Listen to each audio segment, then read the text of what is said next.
Good evening, everyone. Once again, tonight, is Orbit Fab going to the dark side? This may actually become a trend. Rocket Lab seeks to acquire Moneric. A report this week claims the current space law does not actually protect historical sites, mining operations, or even bases on the moon. So, what are we doing it for? What the new German Phoenix launcher may mean for the industry as a whole. A homegrown Australian launch startup is ready to fly. And what is a rotating detonation rocket engine anyway? All this, plus our guest Lee Steinke, coming up. From the news desk, Center for Space Commerce and Finance, my name is Thomas Andrew Olson, and this is the Unknown Topic.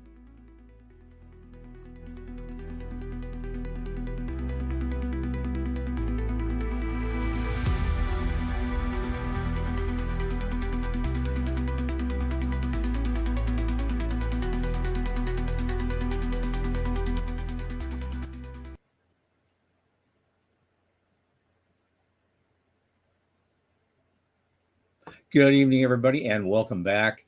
As you know, this show is sponsored and hosted by the Center for Space Commerce and Finance. And what is the center? As you know, I'm going to tell you anyway. We champion and strengthen emerging space startups, space scalable small and medium businesses, and space adjacent enterprises worldwide through advisory, access, and advocacy across the funding spectrum. Our programs fortify business plans and investor readiness for founding teams at varying levels of development. A lot of our work, especially this podcast, is supported by our listeners and fans like you. If you go to the QR code at the upper left of the screen, it will take you to our donation portal. Keep helping us out. A little in the tip jar each month makes a big difference. Thank you in advance. Joining me now is one of my podcast producers and entrepreneur, one of my oldest space friends, Michael Lane from Liftport. Michael, get in here. Great seeing you. Hey, how are you? I am okay. I'm none the worse for wear. My back's better. Things are good. Things are good. Good. It's another rainy day in Seattle. That's how we roll. It was sunny just a little while ago, but it's Yep. Well, it's another sunny day again in Florida. So what a surprise. Here we are. I had a coyote right here. Yeah, I had a coyote today. I've lived here 2.5 years. I've never seen a coyote. And I'm not like deep in the woods, but the last time we were here, I saw your cat wandering in the back. I hope the coyote isn't hunting him down, because I was living in Pennsylvania. We had a whole feral colony, and they were getting eaten one by a coyote. Wow. Yeah. No, they're not my cats. That's not good at all. I'm watching them. Yeah, I'm watching them for sure. Good. Yeah. Good. Okay. What is up with Orbit Fab? This is interesting because they've been. I'm not trying to be snarky with this. They're going to the dark side, but it raises a question that actually you brought up in a private email thread, either yesterday or the day before, and that's why I'm bringing it up. Because Orbit Fab, they've had some great funding successes. They've had some great development successes. I don't know if they're having an issue with customers at this point, or further business development in the niche that they're using. But they all of a sudden made a big announcement that they're strengthening their advisory board with Space Command veterans, and they want to enhance the national security focus, which means they're going after more defense contract type work. Right. And is this becoming a trend? Because I saw a couple other companies starting to do that too. You've considered it yourself for Liftport. Absolutely, for and sure. I think one of the reasons was in that thread by one of your buddies. I don't know if you want to name those people, but I remember that. I don't know why I was even in on that conversation, honestly. But now I have to bring it back and talk to you about it, because that guy was saying something about how given the current disruptions are going on in the global economy and everything else, the investment climate has changed significantly in certain areas. Yeah. Even though the satellite industry continues to have modest revenue growth, they seem to be pretty steady. Everything else, the new money, coming in at the angel and VC level, might be shifting a little bit. The Trump administration today announced again, reinforced, they've made this claim several times, but they did again today, about $1 trillion DoD budget. And there's talk about this golden dome, um, Ugh. stretching out into, forever, Infinity. Yeah. forever, right? A new gigantic system that's a cost center, and that there's going to be a lot of folks in space that are going to benefit from that. So that's just one example. Yeah. But the coffers for the Department of Defense are so deep, and they are so interested in exploring this new space sector to understand how that can affect the warfighter with boots on the ground. Yeah. So this is a trend. It's been happening for probably 2 years now. I do find it a little bit interesting because it wasn't that long ago that there was an article that said that senior leadership at Space Force were unsure of the usefulness of a gas station on orbit.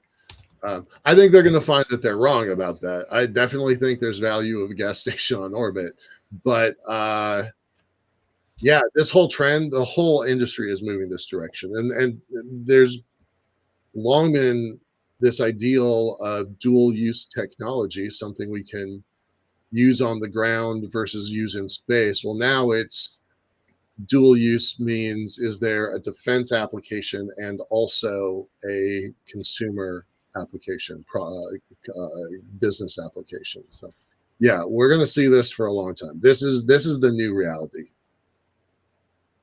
Okay. All right. Then I guess we will look more for it. I'm just looking for something here. I wanted to go to, where is it? Oh, yeah. The next up, Rocket Lab is, after all the things that it's been doing, it seems like we talk about them every week now. And we do, yeah. And now all of a sudden, they're planning an acquisition of a German optical communications supplier. And I thought, what is this about? And it turns out they want to do this because it completes a restructuring process under German law, but there's also regulatory processes you got to do. Mm-hmm. But it would give Rocket Lab its first presence in Europe, and he wants to win orders from. They want to win orders from European government agencies. So if you're outside Europe, that's far more difficult, obviously. So they want to offer Minoric terminals as a merchant supplier to other companies. And that's going to be part, and that technology is an essential part of their vertical integration efforts. And so they're looking for a reliable, scaled supply of components for their own aspirations, as they say.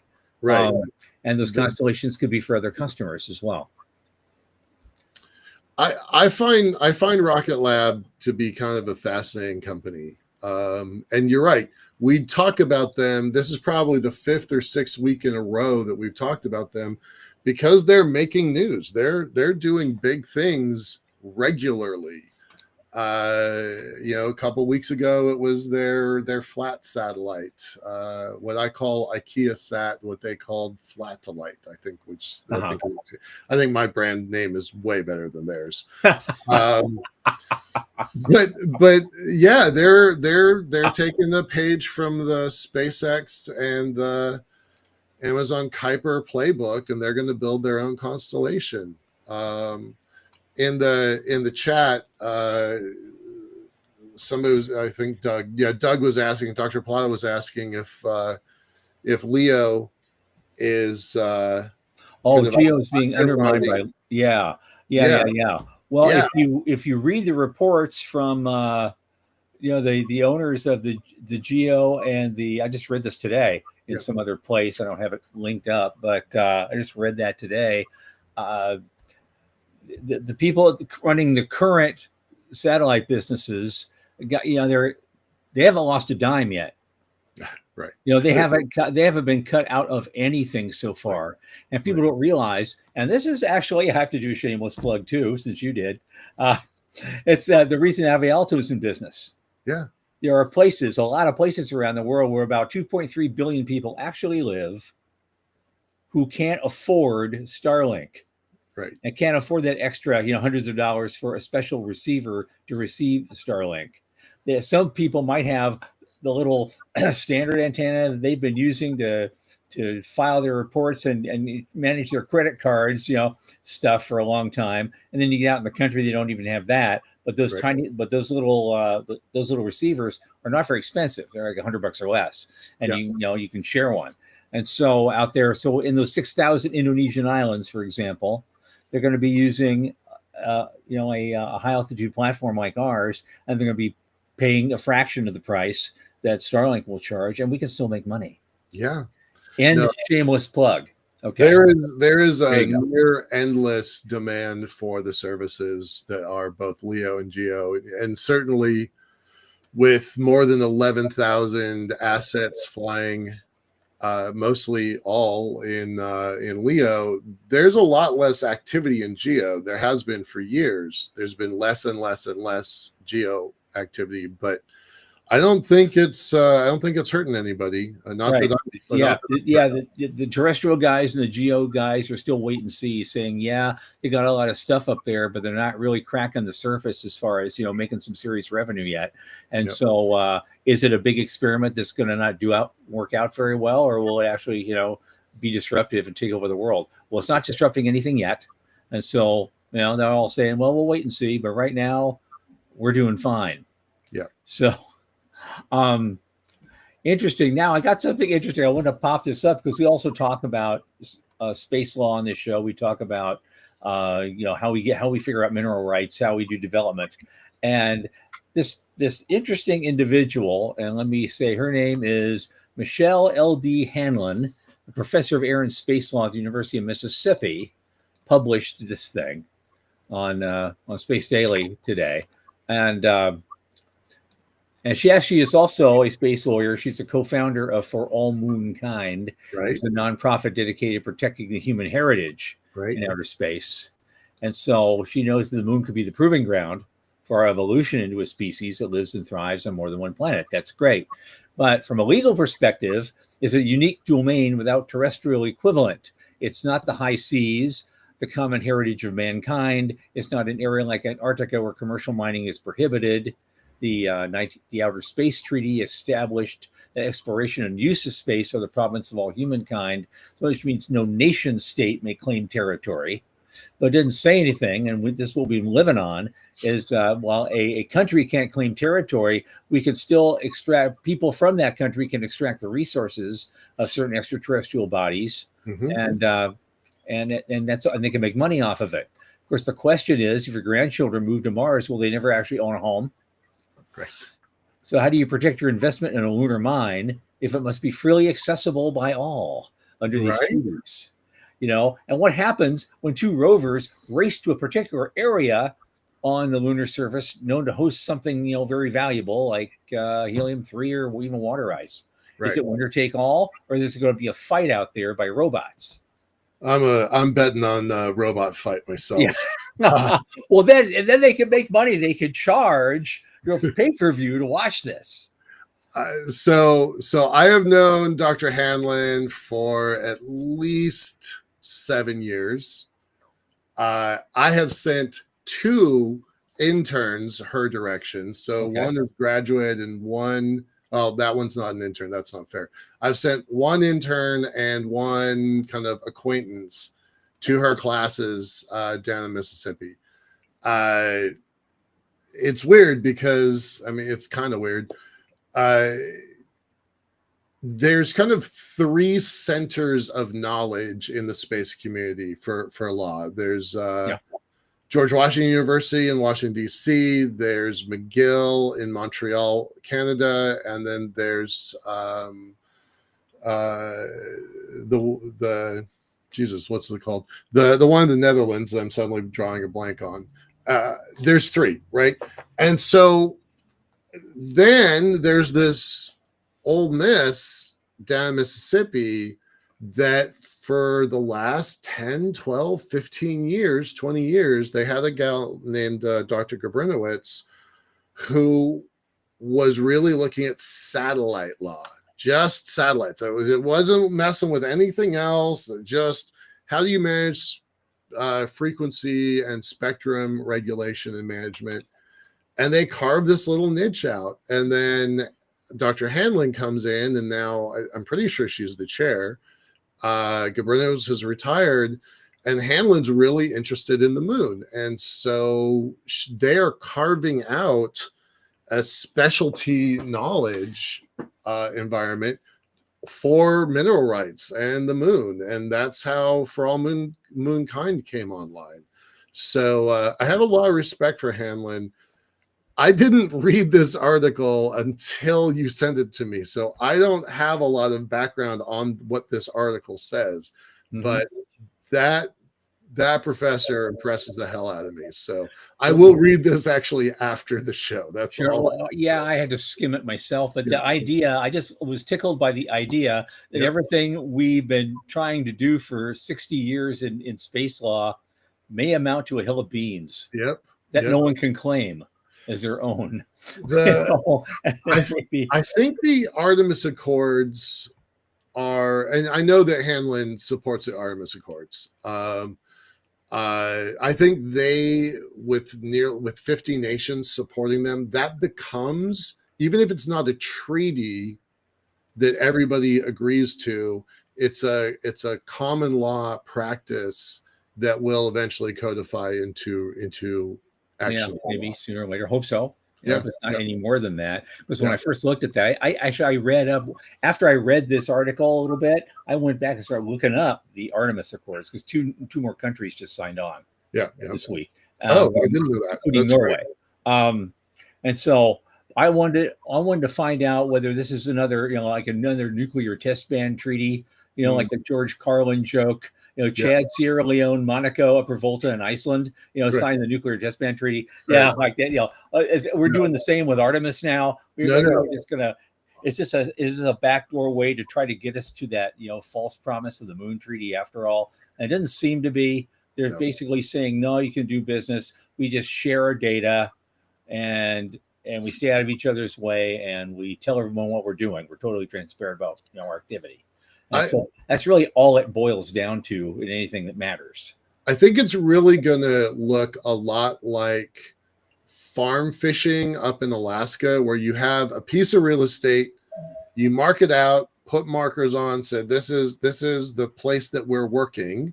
You don't claim it, you don't get to own it or stake a claim, but you do have economic incentives, and you do have non-interference rights. And those are protected by the law of the sea. I think it's going to be a lot like that. A lot. That has worked.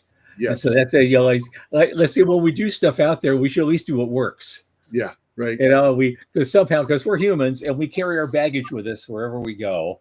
Although there's a lot of stuff we could bring with us that just never worked at all, but we're going to do it anyway. A robot fight. Now I'm kind of thinking I want to see that. So. Maybe that's what we get, is we have gladiator roles on the moon, and whomever can build the baddest ass robot gets to claim that location. I'm kind of okay with that plan. Rock'em sock'em robots. Here we go. Exactly. It's back. We're back. Doug asked an interesting thing. He said, if the settlers on Mars declare their political independence and choose to not sign the Outer Space Treaty, or actually in this case withdraw from it, since they were part of it when they first settled Mars, will they be bound by it if they leave? And if not, could they set their own property rights? I would say the same thing would be true on Mars as is true in the Americas, as is true everywhere else humans have settled throughout history. You can only claim what you can defend, effectively. Now, the vast distances right now between planets, makes defending those claims a little easier. Moon is harsh mistress scenario, not so much on Mars, but in the depths of the deep state, there's a guy there that looks like Fox Mulder that has that dog-eared copy of Moon is a Harsh Mistress that he reads once a year just to get himself all excited about. These are things we need to do, or they're going to throw rocks at us. I got that on my shelf, man. That's not. That's one of my favorite books. I know it is. That's a very libertarian novel, by the way. Yeah, that's how we knew Heinlein moved from his fascist period into his libertarian period. I think that was the novel that started him, intellectually down that road. But now we're going way Way off track. like we always do. And Right, so, right.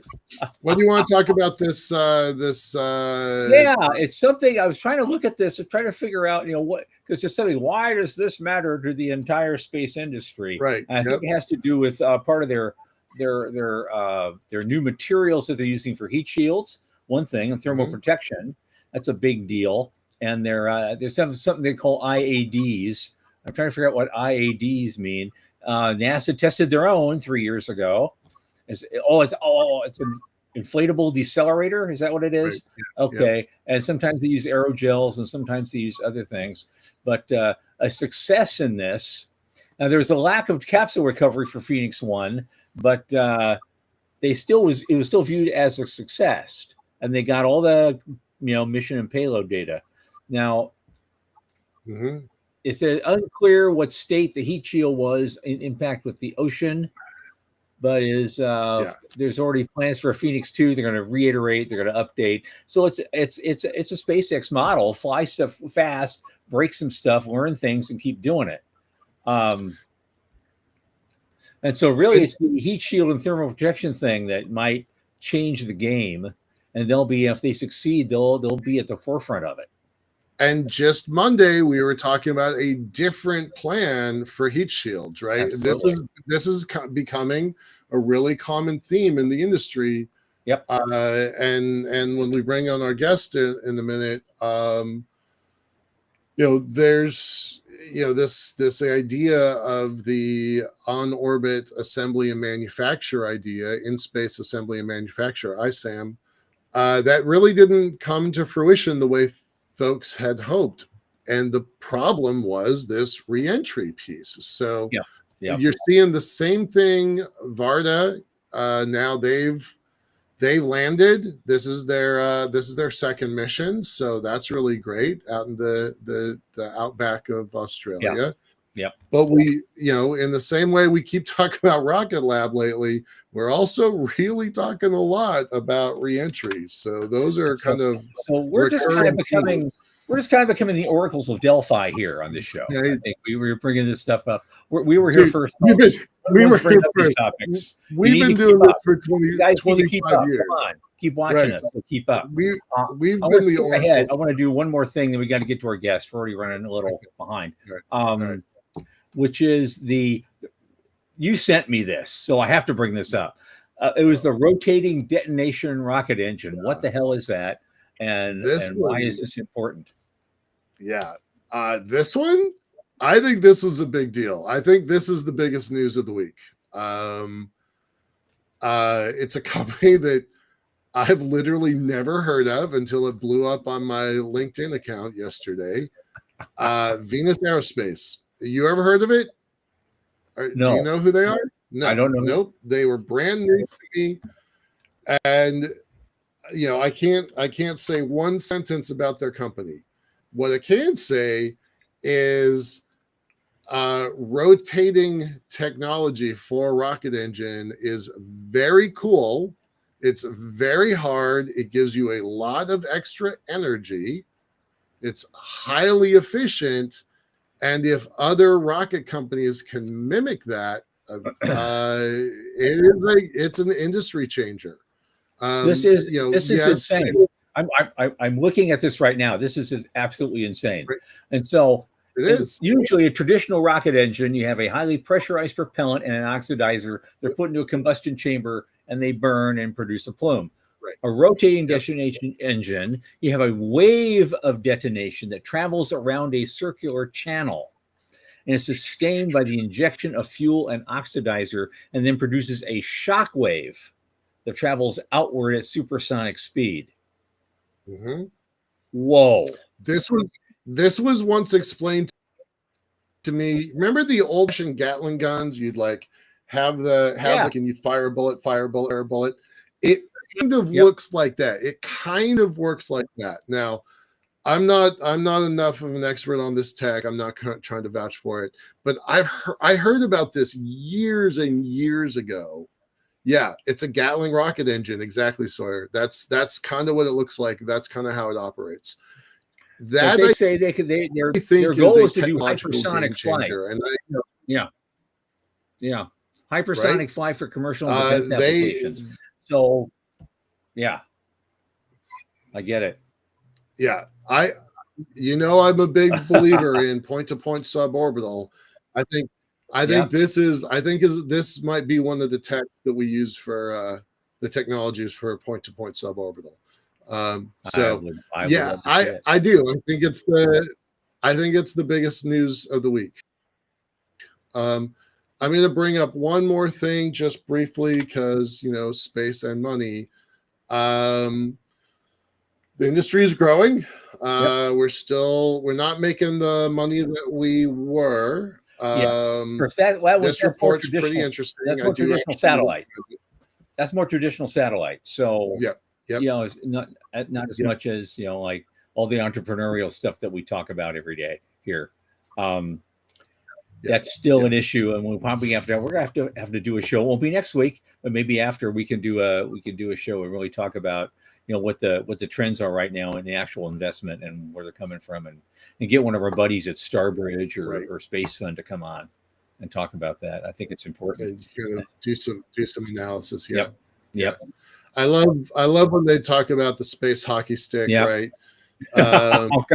Just we're launching a bunch of stuff. It's making money. It takes a while. There's a lot of capital expenses to get this stuff going, but we're seeing this industry transform before our eyes. And I like seeing that. And the more stuff there is out there, the better all of us That's are. true. That's true. And so if you're ready, we're going to go to our guest. It's a little bit late. Yeah. I apologize about that because we go mad. We go crazy on this stuff. And so, but our guest has been very patient. Her name is Lee Steinke. She is COO of Lunar Industries. She's been advisor of the aerospace, defense, and energy sector. She's had quite the career and a very fast rise. And now she's part of this really, really interesting and great company. We're going to hear all about it. Lee, welcome to the program. Thank you so much. It's so good to see you. Great to be back on camera with you guys after a couple of years. Yeah, we did. Yeah, you and I and Michael all were doing those business plan events virtually for Foundation for the Future, and those were very interesting. And then and so, but then, like I said before the show, it says then you went kind of skyrocketing like this, and I came here. So, so much of what I knew in my first year, I learned from you guys. So, well, that's so generous of you to say. Anyway, let's get us. Well, let's explore this with with our viewers here, because you've had quite a path to get where you are. You've been in the oil and gas industry. You've consulted in defense and aerospace, and now you're COO of this really incredible company, and which I want to find out all about. But tell us how you started. How'd you get here? What was your path? Yeah, so in 2020, nothing strange was happening in 2020. I thought about whether to hang out and wait for oil and gas to come back or try something new. And I didn't really have my eyes on aerospace at all, but I started poking around different industries. And I had followed ESA and NASA several years before because I liked the images of 67P. That was like just looked like a real place. It really captured my imagination. And so I'd been following NASA on Twitter, and when I looked at the space industry, I was like, wait a minute, this is a big deal in Colorado, where I didn't want to move away from. It was facing disruption. You guys are talking just a minute ago about the growth in the industry and the trajectory, and now huge budgets coming out of DoD. I saw that there were new technologies that were driving change. There were new commercial activities that were driving change. New government behaviors driving change, and cost reductions achieved that would also result in great change. And so it just looked like an exciting place that felt to me a lot like the shale revolution, where, again, new technologies were combining to create commercial momentum. And Yeah. it just felt so similar to that. And I was really, really excited about it. And so I started volunteering for Space Foundation for nothing. And then I got in doing this Conversations for the Future program. I did that for about 8 months with Michael. And then we, through that program, I think the first 5 jobs that I got in aerospace, individual jobs, and then including the COO job, were from people that I interviewed either on Conversations for the Future or through Space Foundation. It was shocking, really, because you get to know somebody quite well when you're interviewing them. You really have to pay attention to all what they're saying, and then you read a little bit up front about what they're doing, and it's a great way to get to know people. And so that was a very fruitful way for me to dive into this industry. It really was. Those were good days. Despite the world being on fire, the Foundation for the Future had some very catalytic moments. Like, they were able to do interesting things, maybe not what they had hoped for originally, what they planned for, but they were catalysts for other things, which I think is pretty terrific. Yeah. I noticed somebody said there's an echo. Is that coming from me or? No, you're fine. You sound fine. All right. Yeah. The hazards of doing this live. We checked our mics before, and everything was fine. So, magic. It's Michael's fault? Are you kidding me? there's a public chat, and then there's a behind-the-scenes chat, and these guys. Right. All right. Well, I've turned my mic down a little bit as well. All right. So that's a little bit of your origin story. What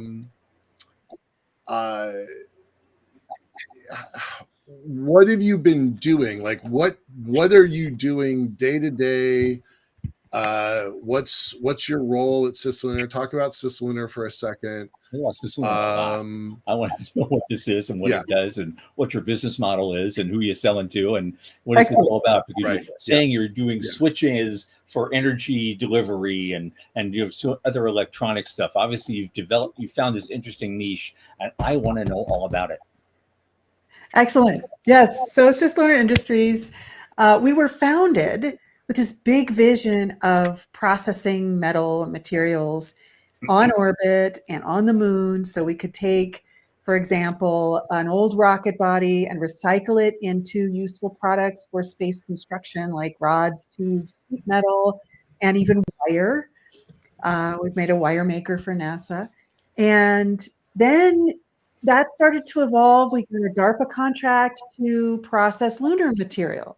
So post deoxygenation, we could take lunar material, process that, and then we studied how we would interface with other companies that were on the lunar economy, and did this whole DARPA Lunar 10 program with 14 companies. And we just met with each other over the weeks. They would pair us, DARPA would pair us up with one of the partner companies, and we would talk about, well, if I were doing business with you on the lunar surface, what would be the specifications of our interaction, right? So if you were going to give me slag from your deoxygenation process, what would I do with that? And what form would it take? Would you sell it to me, or would you pay me to process it? Right. So there are all these questions. And then when we deliver it to our customer on the moon, like Northrop Grumman, the rails that they published articles about, would you pay us to make the rails, or would we sell you rail material? Like what, right? And so all these conversations, and that's going to result in a book that comes out. And so now we're doing both natural and man-made products, processing them and turning them into useful products. And then we got a Space Force contract to turn debris into Delta V. So debris to Delta V, meaning we could take an old piece of satellite or rocket body and turn it into solid metal propellant. And that was a fantastic program.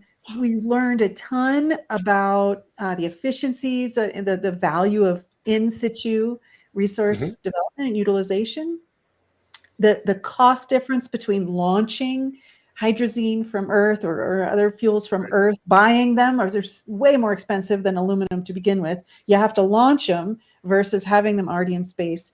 And then in some cases, they're less mass efficient. So that then when you look on per delta unit of delta V, the hundreds of times difference between the cost of launching refueling from Earth versus providing propellant that's recycled right at the point of need. So we learned fascinating things, like recycling only 2 geo satellites could provide all of the station keeping propulsion needs or propellant needs of the entire geo fleet. Yep. And then space station waste metal we looked at, because there's all this challenge of, we have to our partners have to capture and do all these different technologies to make the whole value chain work. And so we narrowed it down. What could we do just on a space station? And it turns out space stations have all kinds of waste metal. Tons. We got estimates of waste metal, and we calculated that most space stations could probably do all of their space station keeping propulsion with they would cover half of it with their own waste. That's bonkers. Fantastic stories there.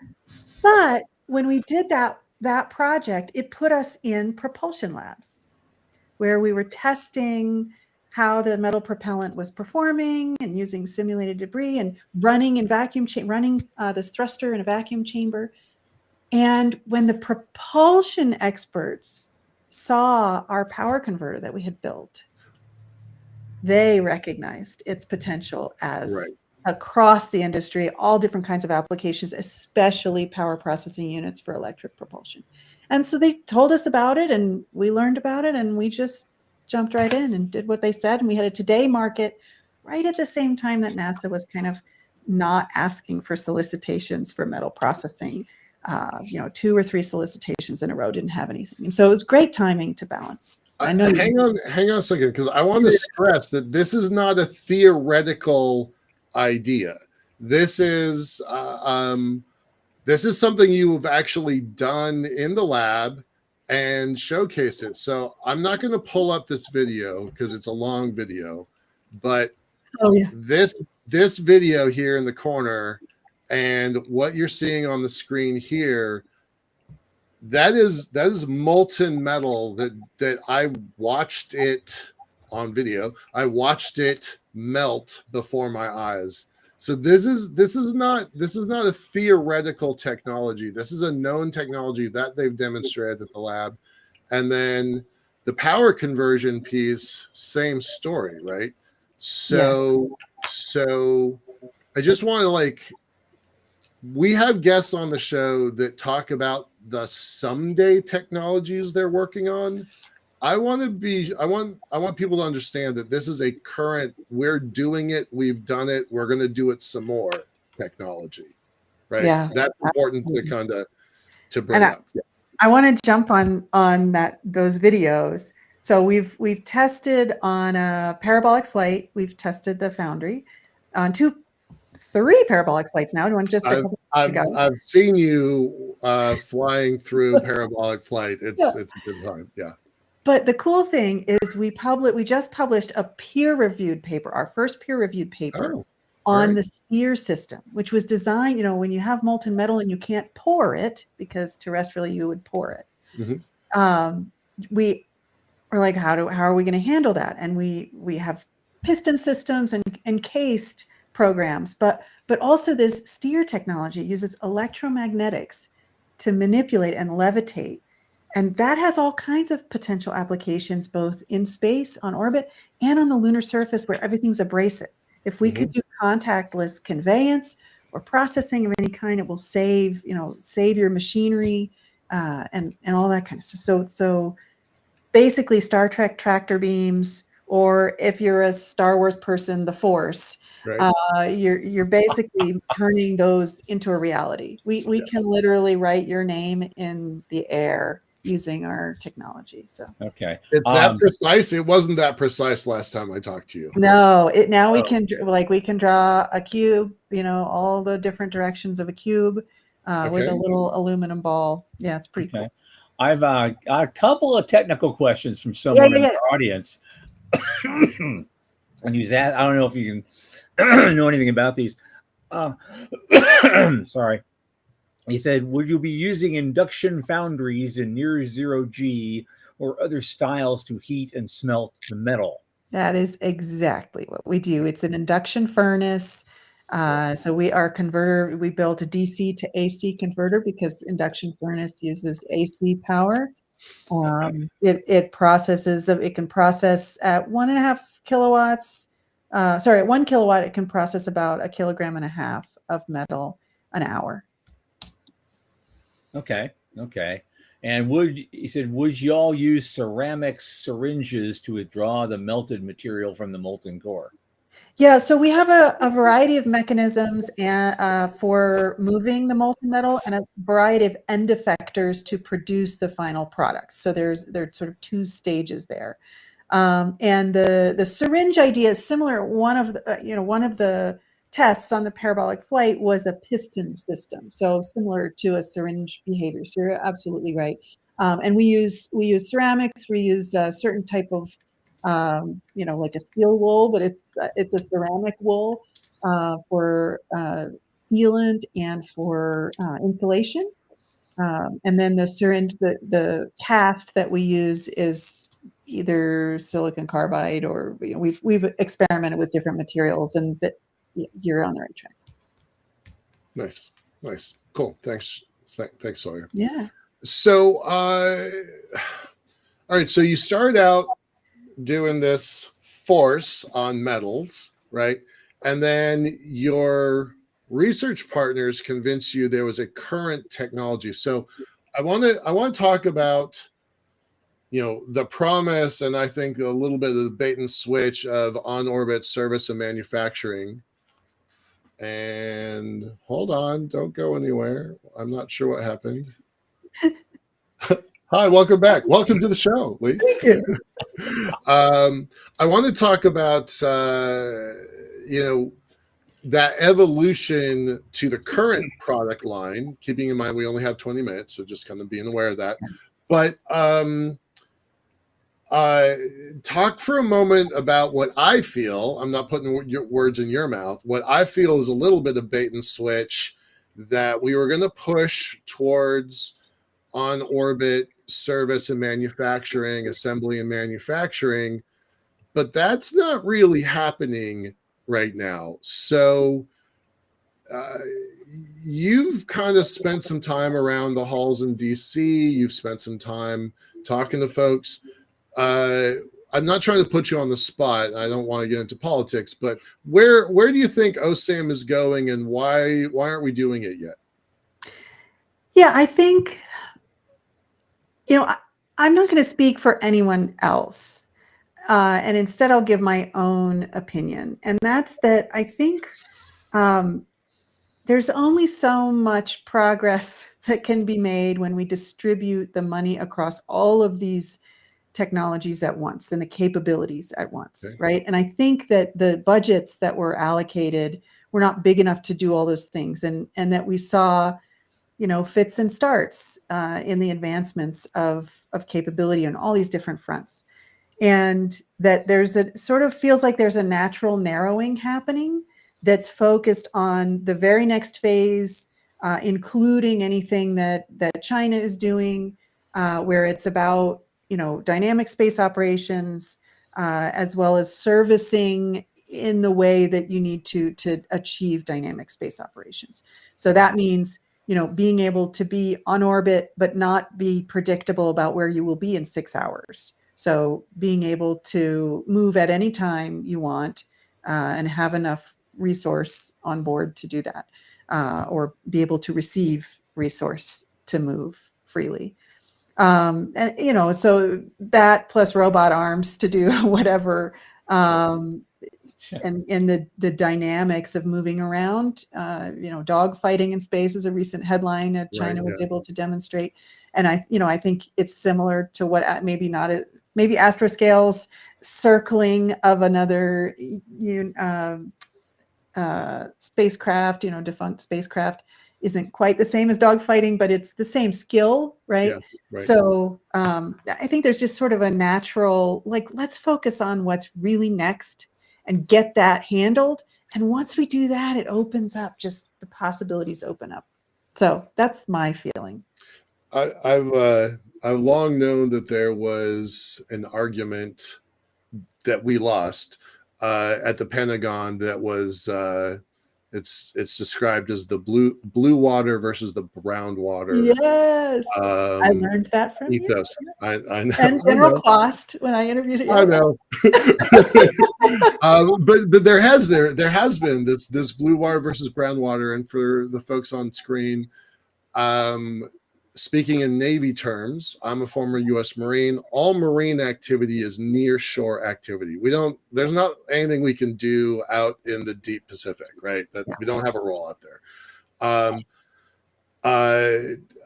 Landing craft, that's all near shore, littoral, brown water, and submarines. They pretty much don't have a lot to do near shore. They spend all of their time lurking on the bottom. So blue water versus brown water. Aircraft carriers tend to be blue water, although they have some limited capabilities near shore.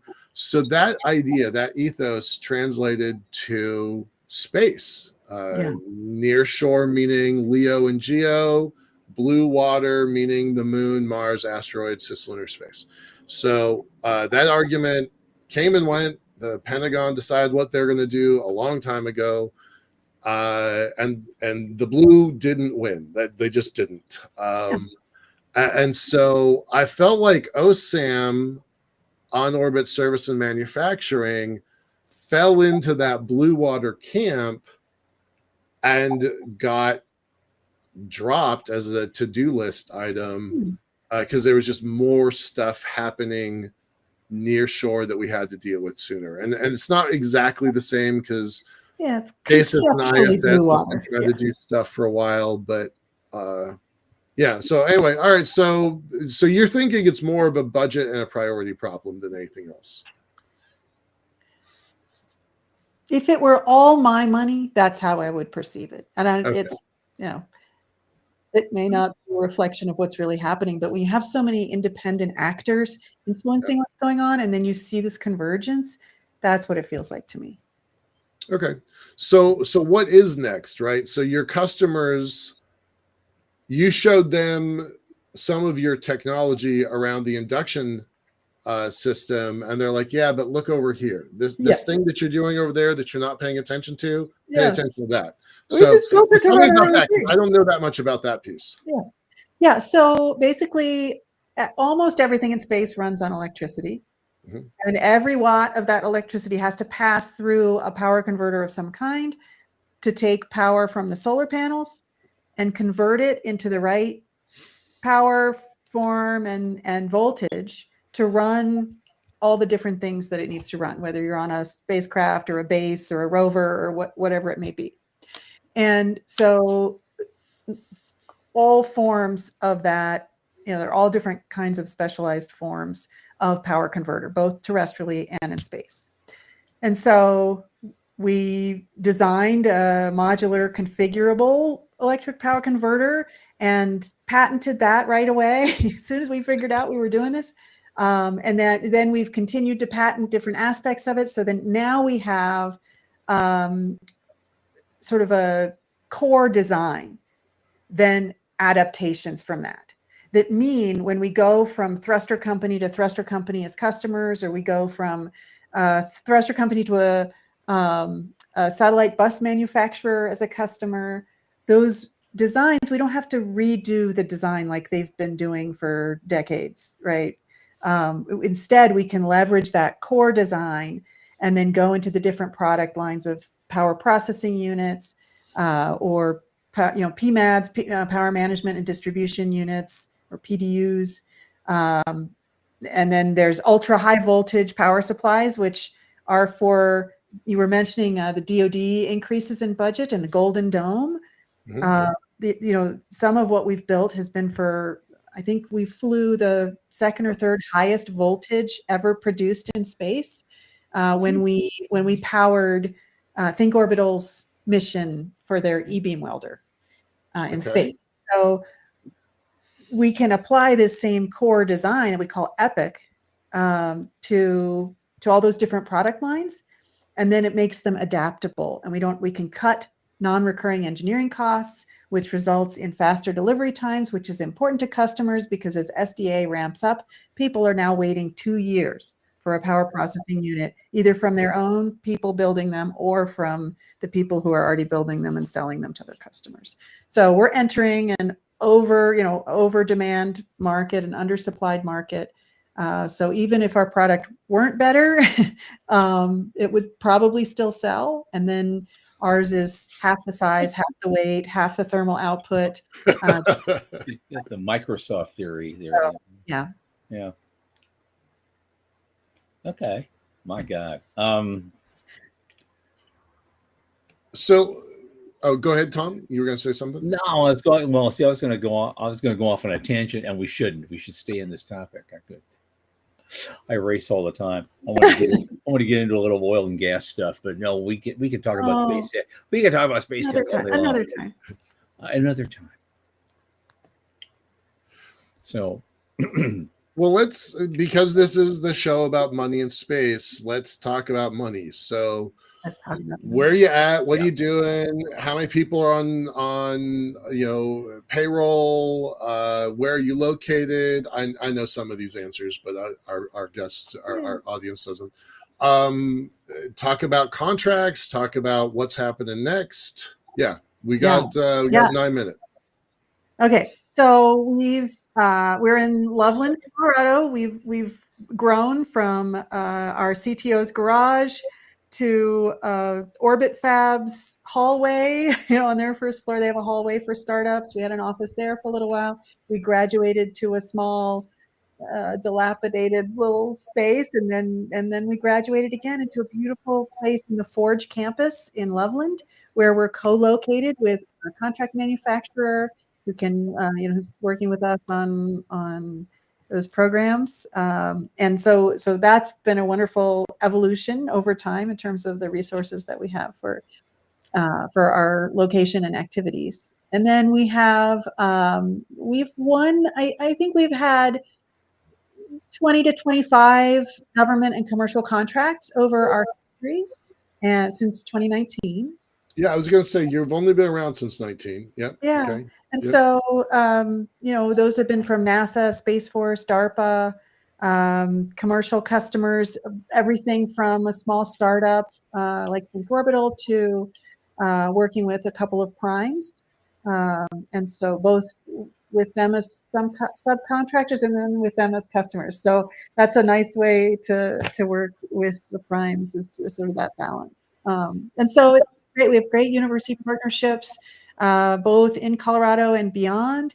And we're doing everything from supporting, huge up to, X-ray beams up to hundreds of thousands of volts, to nuclear electric propulsion to 100 kilowatts, right? And so huge range in all the activities that we're doing on the power side, all on that same core technology. Wow, that's remarkable. I didn't have any idea you had that many contracts under your belt. Good for y'all. Yeah. Yeah. The smallest one's probably, the very smallest one was probably like between $5,000 and $10,000, and then the biggest one is $2.4 million, I think, so far. Good for you. Yeah, who's the 2.4 for? What are you doing for that? That one we signed with. There was a press release on our website with Atomos for their OTV.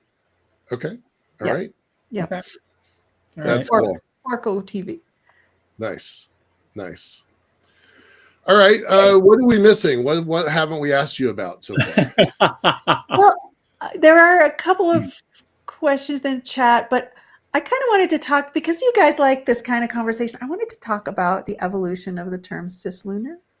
Oh yeah, love it. Our Okay. company is called Cislunar Industries. Yep. And what I've noticed over time, I learned from you, because I remember I made that little commercial.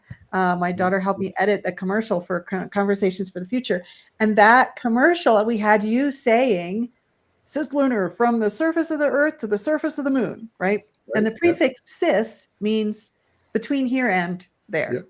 Yep. Right. And so technically it means everything: Leo, Geo, Meo, Right. XGO, lunar orbit, lunar surface. Some people even include Lagrange points. And so that's what I thought it meant. I was right. But the DoD, as they started to need these different locations, right? When you spend more time somewhere, you need more words for all the subdivisions of it, right? And then just sort of commandeered cislunar to mean only out there, right? Yep. And so now I did a LinkedIn poll on 4 different definitions, and I got a broad variety, and there were reputable space industry CEOs in 3 out of the 4 answers. Okay. And so there's just this really big difference. And I think that's going to happen a lot in our industry, because we're going to have so much more activity, so many more places that we're going on a regular basis. And you're going to find the words don't mean what they used to mean. And you have to keep learning and keep evolving with the dynamics of language. That's so much more interesting. So where do you see yourselves now in a few years? I mean, you've gotten investment, you've gotten customers, you're building these great things, and you want to grow and you want to get bigger, and you want to do this and you want to have. Now, is your goal to be acquired? Is your goal, or is your goal just to grow and grow and grow and grow and stay there forever and take over the universe? So I'm sorry, you wanted to talk about business models and growth. So yeah, right now we're in a unit sales mode. Okay. In a couple of years, we may, once our revenues are high enough, we may consider plans for people where they can buy by the kilowatt hour, right? So they do just pay for the power that they use, and they don't pay for the hardware up front. So it's a way for them to delay the cost, but then they could spend more if they have prolonged operations, right? So it's a nice balance when we're able to take that risk to try other business models. And then you get the data, and you can, the volume of data to be processed into models that you can learn from. So unit sales first, and then all kinds of possibilities after that. In terms of our exit, we haven't constrained what we're doing, but we could see a variety of exits, including a divergence, a partial exit from the power business as the ISAM business develops. So there are all kinds of different ways we could do that. And we certainly have customers already who could be in a position to buy us if the time when the situation were correct or were right. All right. Well, I think you're certainly going to have no shortage of customers in the future for all this stuff. So I think the future is very bright for your company, and really thrilled to learn a lot more about it. But unfortunately, our time is coming to a close. I told you. What did I tell you? It goes so fast, doesn't it? We're going to have to do this again. After a while. And, are you coming to ISDC by chance?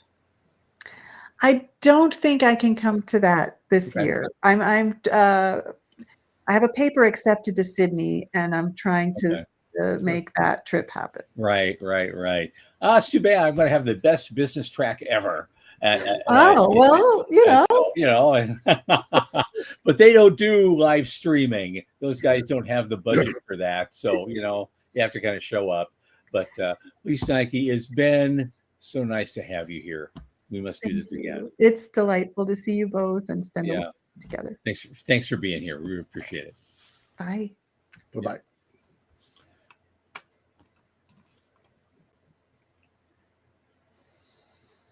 Okay, next week. Oh my God, next week is going to be a very special week here at The Quantity, because we are dedicating not just one, but both shows next week, Monday the 19th and Thursday the 22nd, to someone I think of as the godfather of space podcasting, the man who started it all over 20 years ago, Dr. David Livingston, founder and host of The Space Show. Yes, the master interviewer will himself at long last be interviewed. by us. It's going to be great. From the news desk at the Center for Space Commerce and Finance, this has been Thomas Andrew Olson. Thank you for watching, and keep watching the skies.